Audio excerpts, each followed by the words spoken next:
This is the Mind the Gap podcast. It's presented by Michael Comyn. Please like and subscribe and tell your friends about it. You'll find more information and episode notes on www.mindthegap.ie. Here's this week's episode. Take a typical day. Someone's driving home after a long, stressful day at work.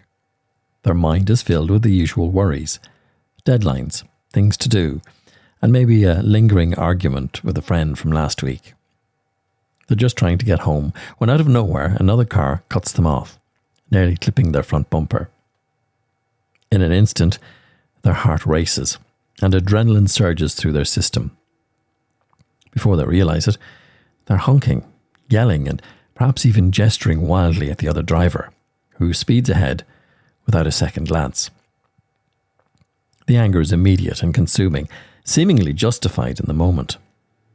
But as the initial flash of rage fades, they're left with a sinking feeling, wondering, what just happened?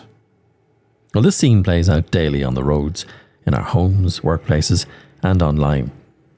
We live in an age where anger has countless outlets: road rage, social media spats, political talk shows, and even the comment section of news articles online. Everywhere you turn, it feels like people are on the verge of losing their cool. But what does this constant exposure to anger do to us, and how did we get here? To answer that, we need to rewind a couple of thousand years to a time when anger was just as prevalent, though not entirely as amplified by the technologies we have today. Enter the Stoics, ancient philosophers like Seneca, Epictetus, and Marcus Aurelius, who spent a lot of time thinking and writing about anger. They saw it as one of the most dangerous emotions, a madness that distorts our thinking and leads us down paths we later regret. As Seneca put it, anger is like a ruin, which, breaking itself upon that which it falls, breaks down that on which it leans. Their advice? Keep your cool, no matter what. But that's easier said than done, especially in today's fast-paced, constantly connected world. Let's start with road rage, a phenomenon that would probably bewilder the Stoics if they were around today. Back then, the roads were travelled on foot, by horse or chariot if you were fancy. Today, our cars have become extensions of ourselves, our little private spaces where we feel in control, until someone disrupts that bubble. When another driver cuts us off or honks impatiently, it's as if they've invaded our personal space, triggering a primal response. Suddenly the car isn't a vehicle, it's a battleground. The psychology behind road rage is a mix of stress, frustration, and a sense of anonymity. When you're behind the wheel, it's easy to forget that the other drivers are real people with their own lives, problems, and bad days. Instead, they become obstacles, moving barriers that slow you down, irritate you, and provoke you. And because we feel shielded by the safety of our vehicles, we're encouraged to act in ways we would never do face to face. The Stoics would call this a failure of reason, and they'd be right. Marcus Aurelius would remind us that you have power over your mind, not outside events. Realize this, and you will find strength. But the car is just one place where anger finds a home. Social media has turned anger into a sport. Scroll through X or Twitter, and it doesn't take long to see people hurling insults, picking fights, or diving into heated debates over everything from politics to pop culture. A rush comes with it, the feeling of being right, defending your stance, and getting those likes and retweets that validate your outrage. But once the dopamine wears off, what are we left with? Usually it's more of the same. A festering sense of frustration, annoyance, and sometimes regret over things that were said in the heat of the moment. Social media, by design, amplifies these emotions. Algorithms are tuned to highlight the most engaging content and anger, and it turns out it's highly engaging. Posts that provoke solid emotional reactions rise to the top of our feeds, creating a feedback loop that keeps us hooked and constantly on edge. We might start our day feeling fine, but after just a few minutes of scrolling, we're fired up about things that have little to do with our lives. As Seneca observed, "The best remedy for anger is delay." Yet more modern platforms are designed to provoke instant reactions, pushing us further away from the Stoic ideal. And then there's talk radio, the modern equivalent of the town crier, but with just more shouting. These platforms thrive on anger. Hosts and pundits know that stoking emotions keeps listeners tuned in, so they frame issues in ways that inflame rather than inform. It's not just about presenting facts, it's about delivering them in ways that pit us against each other, fueling an us versus them mentality that leaves little room for calm, rational discussion. Waste no more time arguing about what a good man should be. Be one. Marcus Aurelius might say if he tuned in today, urging us to act with integrity rather than react with fury. So what does all this anger do for us? For one, it's exhausting. Anger sets off our fight or flight response, flooding our bodies with stress hormones like adrenaline and cortisol. These hormones are significant if you're facing a physical threat. Still, when triggered repeatedly by traffic, tweets or talk shows, they wear us down. Chronic anger has been linked to a host of health problems, including high blood pressure, heart disease, anxiety and depression. But it's not just our bodies that suffer. Our minds take a hit too. Anger clouds our judgment and narrows our perspective. When we're angry, we don't think clearly. We react. We make snap decisions. We say things we don't mean and often regret it later. And because anger is so visceral, it can feel incredibly satisfying at the moment, even as it's burning bridges and damaging relationships. How much more grievous are the consequences of anger than the causes of it?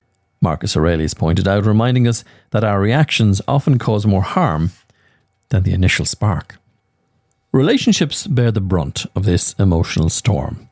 Whether it's a heated argument with a partner, a snarky remark or comment left on a friend's post, or a yelling match with a stranger on the road, anger drives wedges between us.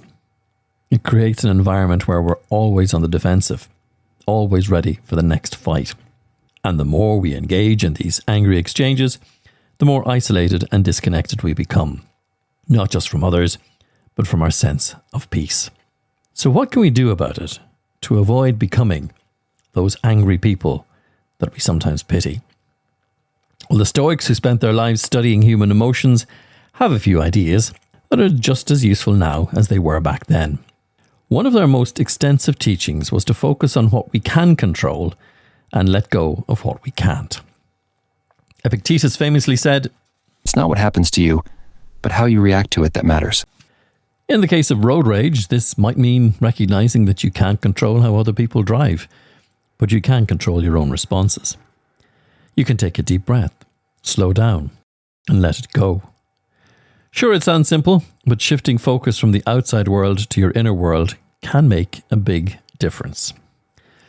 Marcus Aurelius, the Stoic emperor of Rome, practiced negative visualization. Each morning, he would mentally prepare himself for the day's challenges, reminding himself that he would encounter rude, complex, and unpleasant people. When you wake up in the morning, tell yourself, the people I deal with today will be meddling, ungrateful, arrogant, dishonest, jealous, and surly, he wrote. By expecting the worst, he found that he was less thrown off when it happened. We can do something similar by setting expectations before jumping into our emails, turning on the news, or scrolling through social media. Expect that not everyone will agree with you, that you'll see things that annoy you, and that some people will be downright nasty. But instead of letting it get to you, use it as an opportunity to practice patience and self-control, maybe even just curiosity. Seneca, another Stoic thinker, had advice that feels particularly relevant today. Avoid unnecessary provocations. To be free from anger is not insensible, he wrote, urging us to engage thoughtfully rather than impulsively. In other words, don't go looking for a fight. If you know that certain media outlets, people, radio programs, or situations will likely make you angry, take a step back. Limit your exposure. Set boundaries, and don't engage when you know it will only lead to frustration. Sometimes the best way to manage anger is not to invite it in the first place. While the Stoics laid the groundwork for understanding and managing anger, modern psychology gives us an additional tool: emotional intelligence.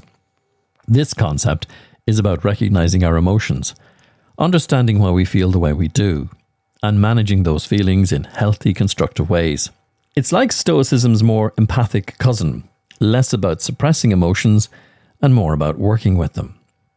By developing emotional intelligence, we can learn to handle our anger in a way that protects our well-being and helps us connect better with others. It means listening without interrupting, validating other people's feelings even when we disagree, and taking a moment to cool off before responding when things get heated. This approach doesn't just help us manage our anger, it also helps us to diffuse the anger of those around us, creating a ripple effect of calm in an otherwise stormy world. Anger isn't going away. It's part of being human. But how we deal with it is entirely up to us. By drawing on the wisdom of the Stoics and combining it with modern insights into emotional intelligence, we can navigate today's anger-inducing landscape with a bit more grace and much less stress. It's about pausing before reacting, choosing where we put our energy, and remembering that while we can't control the world around us, we can control how we respond. In a world that often feels like it's fueled by outrage, reclaiming our sense of calm isn't just a nice to have, it's essential. As Marcus Aurelius wisely advised, "The best revenge is to be unlike him who performed the injury." It's a reminder that no matter how chaotic things get, we always have the power to choose how we show up. And that, as the Stoics say, makes all the difference. Mind the gap. That was the Mind the Gap podcast. It was presented by Michael Comyn. Please like and subscribe and tell your friends about it. You'll find more information and episode notes on www.mindthegap.ie.